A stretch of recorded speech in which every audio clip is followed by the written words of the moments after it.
Lagay ng ekonomiya, kalakalan, negosyo at iba pa. Atin ang alamin dito sa Ang Pilipinas Ngayon.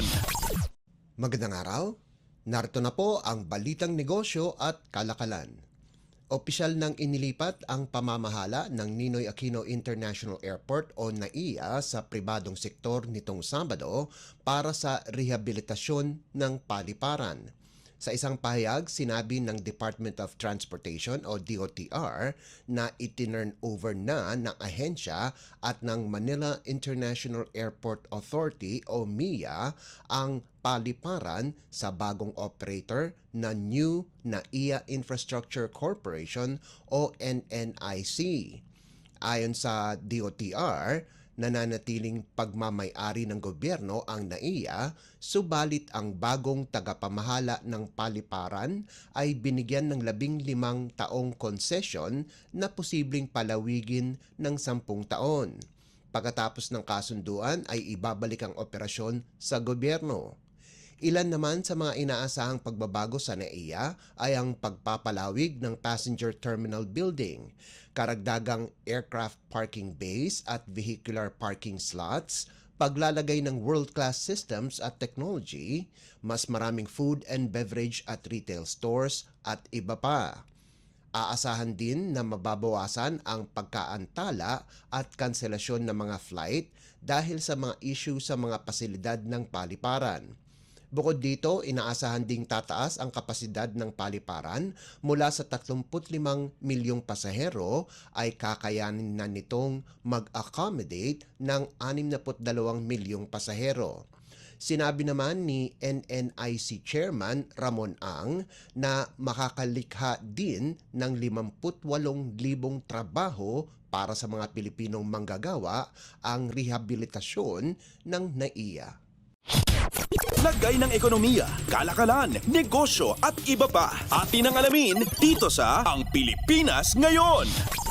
Nagpatupad na rin ng 100% Radio Frequency Identification o RFID lanes ang Easy Trip Services Corporation sa iba pang tollway sa bansa.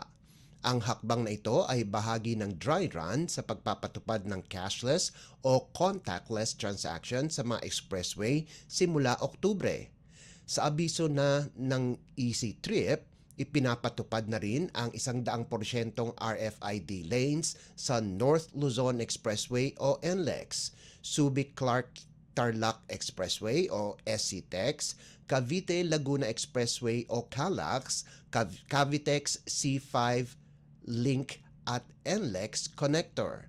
Inalis na ang mga cash lane at ang mga sasakyan na walang RFID sticker ay pinadediretso na sa isang linya para sa installation ng sticker. Kapag matapos na ang dry run, lahat ng walang RFID na dadaan sa mga tollway ay pagmumultahin na ng 1,000 piso sa unang offense, 2,000 sa ikalawang offense at 5,000 sa mga susunod pang paglabag.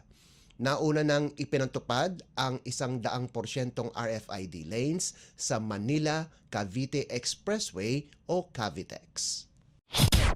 Lagay ng ekonomiya, kalakalan, negosyo at iba pa. Atin ang alamin dito sa Ang Pilipinas Ngayon. Walang inaasahang pagtaas sa presyo ng sibuyas, karne ng baboy at manok ngayong panahon ng Kapaskuhan.